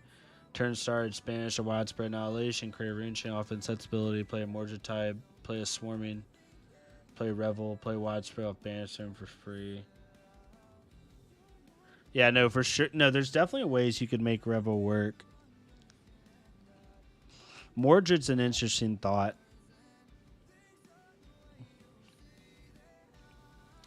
It's just, is it worth the value, right? Because you're essentially going to get, like, it's worth the value if it helps you pay for a card.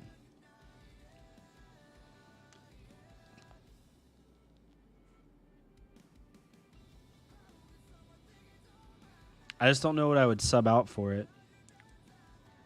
Because this isn't being subbed out. That's an automatic. I don't even have Art of War in this deck.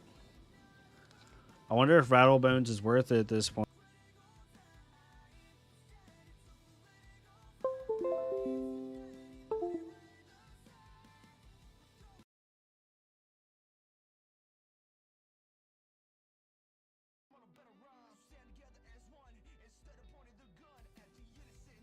Check. There, I did again, y'all. It's fine. It's only like 8 times.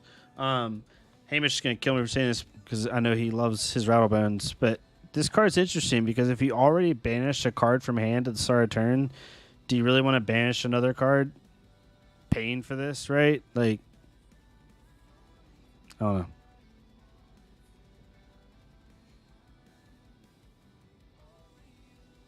I don't know if Rattlebones is going to be as good in this Go Tall version. Because if you take Rattlebones out,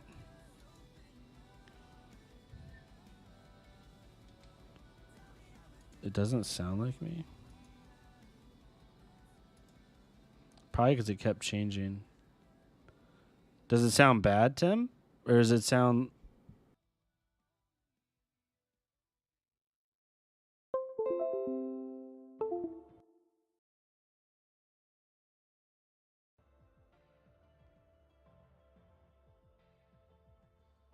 my gosh. I need to get a new cord for this mic. It's so sad.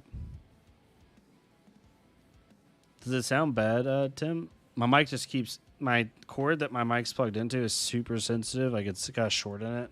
So if I even graze my mic, it goes out. What doesn't it sound like me, Tim? Does it sound bad?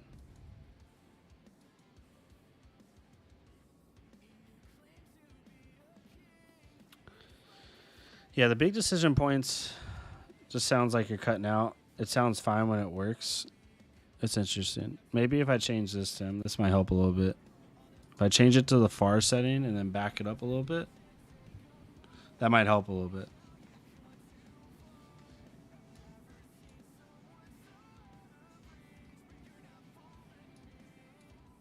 I'll have to mess with it after the stream. Sorry, off the mic quality is a little bit shoddy right now. Yeah, I'm kind of puzzled at this point. It's like Art of War is an option, but I don't know if it's good enough, to be honest with you. I really don't think it is, personally. I think Art of War is kind of a trap card. Like, if you have Art of War, you're going to be forced to hold all your cards in hand and take damage. I mean, we could play it just to see how it goes. I think Art of War is going to be super, super, super clunky in this deck.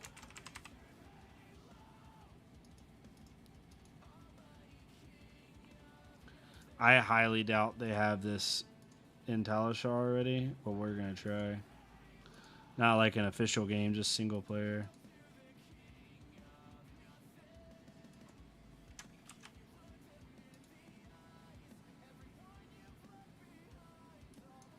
Oh, that's right. I got to do open format.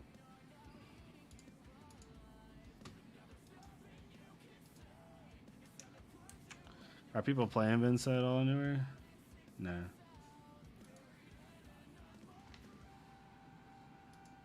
Yeah, all those cards are gone. So yeah, they're not quite in yet. I didn't expect them to be.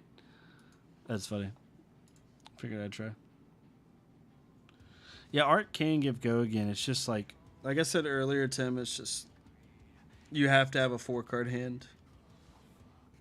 Because if you don't have a 4-card hand, it sucks. Like a 3-card hand would suck. Because like if you have, let's just say on a normal turn you have this, Widespread Ruin, and a blue.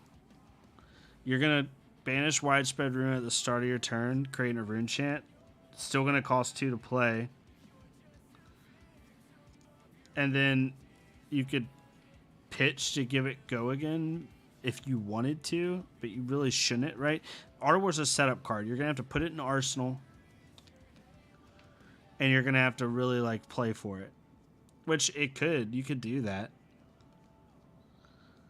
I'm just not sold on it. By any means.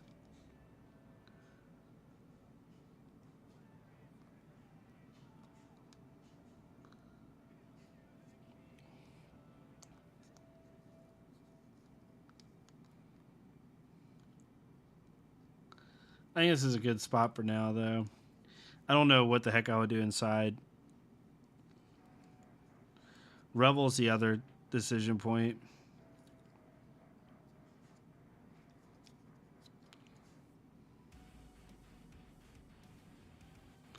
Yeah, and Art of War wants me to play Tunic. Like, Chain could do it because it didn't matter, because all his cards costed so little that he could play Art of War at any given time and it would be fine. I'm not sold on Art of War. I'd rather honestly have something like Revel than Art of War. Because what's Art of War going to give you if you give it go again? What are you going to do? You know what I mean? Like, what else are you going to play? Why not just play Revel, which could potentially be guaranteed 5 points of damage?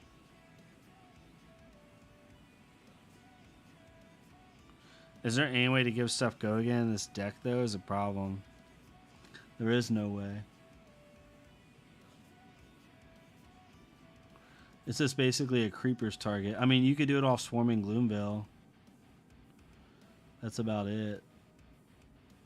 But even Revel's a little bit iffy in this deck. I think you'd have to go for more of a go wide Vin set if you're going to do that with Mob Skies. But in the go tall, I don't think Revel's even worth it. So now we're back to where we started with this whole like last 3-card shit.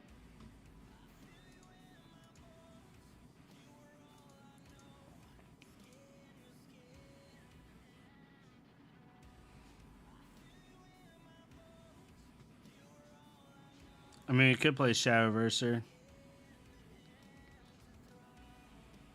just to have it in here. And that gives us 3, 6, 9, 12, 15, 18 blues, which is nice. Right? 19 blues.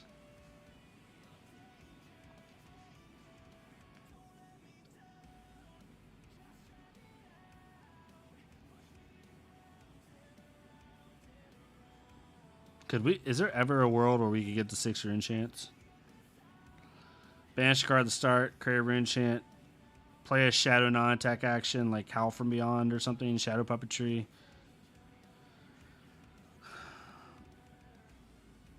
Play Funeral Moon, create another rune chant. So now you're at 2 cards with 1 card and that. Yeah, I don't see a way we get to 6 rune chants. You'd have to like tick off 1 from incantation, banish 1, make 2, play Shadow Puppetry, play Funeral Moon, which makes 3. Yeah, like I don't see a place where you do it.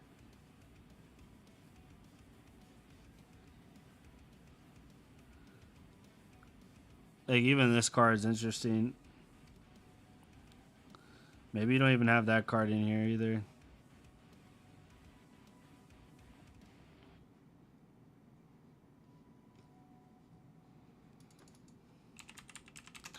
I think for me it was just start with this core, see how clunky it feels, see what you would change, and then go from there. And then your side's pretty intuitive, right? I think reduce the rune chance an obvious one. I actually think that one's really good in this deck. This one's really good against Lexi. Banish their arsenal. Especially if you can guarantee the rune chant damage. That card's super good. Let's see, what was in my sideboard for Vis, but that was a while back.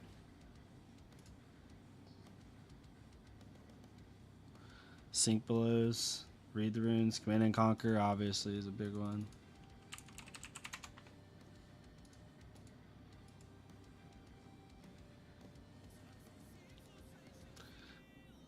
Vexing Quillham might be the better one, just so you can automatically...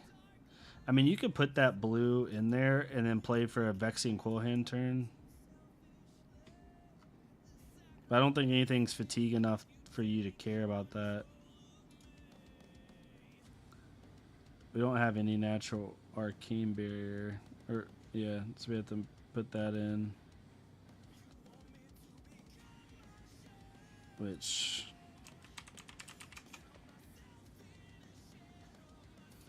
easy side for that. I think the chess piece is probably the best one. We're at AB2 right now. What else would we not need in this situation? Well, I don't even need that because I have Crown of Providence. 1, 2. Oh, we have a lot of Arcane Barrier actually. Probably don't even need one of these. Could do AB3 here. That leaves us 2 slots for something else. I don't even think we need that either.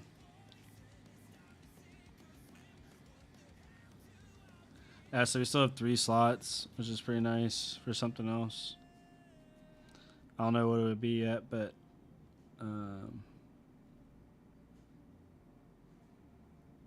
probably Remembrance, maybe. I don't know. We'll have to see. Jury's still out on that one.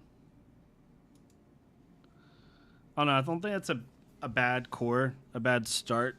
How you playing cards from Banish works. Seeds of Agony, you can play all of them once. How you playing cards from Banish works. And I don't know if I understand your question, Madlink. Probably the best card to make 6 rune chance, but playing Blessing All Call on the turn prior as a turn ender. Yeah, that would be a good one. Although I think you just play Read the Runes at that point. Oath the Arcanine, I think, will be an all-star in the deck if you're wanting to go tall. Because you banish a 2-cost Rune Gate for 6, pitch a blue, play Oath, make another Rune Chant, play us for free for 9 and 2. I think that's a really good one. This one's gonna be a freaking staple. This is an MVP. This card's actually dumb in Vincent. Banish a 2 cost, Rune Gate, pitch 1 pitch 1, create a Rune Chant.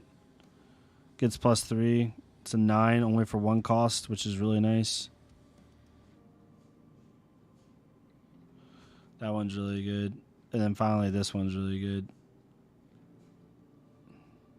This one's actually the best one because of 3 block. And every time in Vincent, pretty much it's going to be a 0 cost. So it's a 0 cost +3, 3 block. Really, really nice. And then even in Viscerai, this might be playable. Yeah, I'm happy with this. Have we had any spoilers since I've...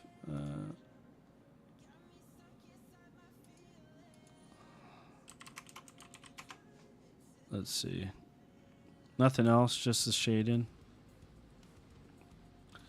Yeah, guys, not too bad.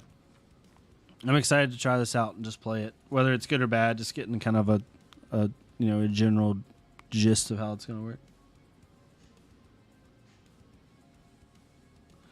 So, like, if you have 2 Seeds of Agony and Banish Mad Link and you play them, then they go to your graveyard because you played them. But yeah, you can play 2 at once. You don't have to play 1 per turn. So if you have 2 Seeds of Agony and Banish, you can play both that turn. They both have go again. 3, 6, 9. We have 12. 12 shadow non-attacks.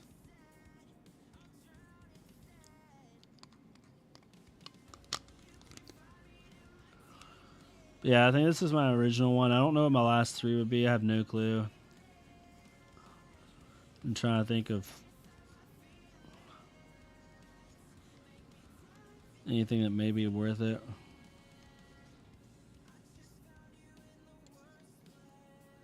I can't think of anything else, to be honest.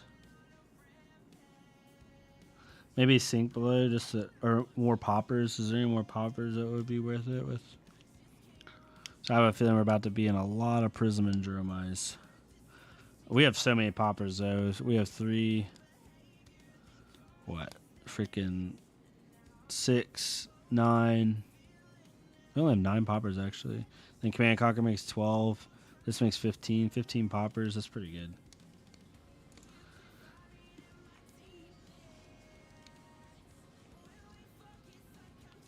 Yeah, maybe there's a world where we do, like, Read the Runes here, and then for, like, anyone that's wanting to play Fatigue,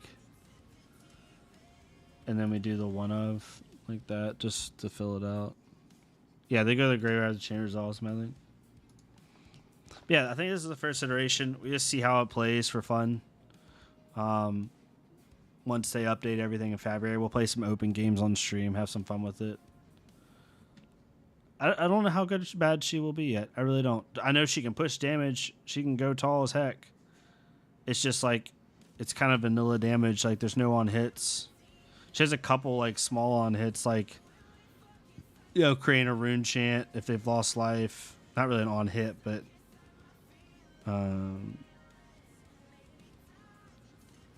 cycling cards back in your deck is on hit, I guess. Not on hit, but in fact, banishing the top card of your deck. So it's like really minor stuff. Nothing that's like debilitating. That's why I think Mob Skies might be needed in this deck, but I don't know how you structure that deck. I'll have to do it off stream when I can really sit and like not talk and think about it. Because there might be a world where you have a go tall mob deck, which sounds really unintuitive, but there might be a world where you can do that. Because they did similar in Chain. I mean, Pablo's Chain deck had Captain Calls in it. It had, I mean, did it have any mobs, guys? It had yellow mobs and blue mobs. So there might be a world where you do that. Time Snap Potion might actually be a decent play too, depending on how slow you're playing. So, definitely an option. Yeah, y'all. But yeah, I appreciate y'all chilling. It was a good little 2-hour stream. Nothing crazy. I'll try to plan these out better so people actually know, so it's not like random. But yeah, y'all are awesome. Let me know what you think about the set. Let me know whatever type of content you want me to make. I'm gonna be making a Vin set tech once I like my initial thoughts in a structured video. I'm gonna be doing set reviews for light and shadow. Set review as a whole. How this affects the meta, like total like guess, but how it affects the meta. Stuff like that. Should be fun. But y'all have a good one. I appreciate y'all. Stay safe. I'll talk to you next time.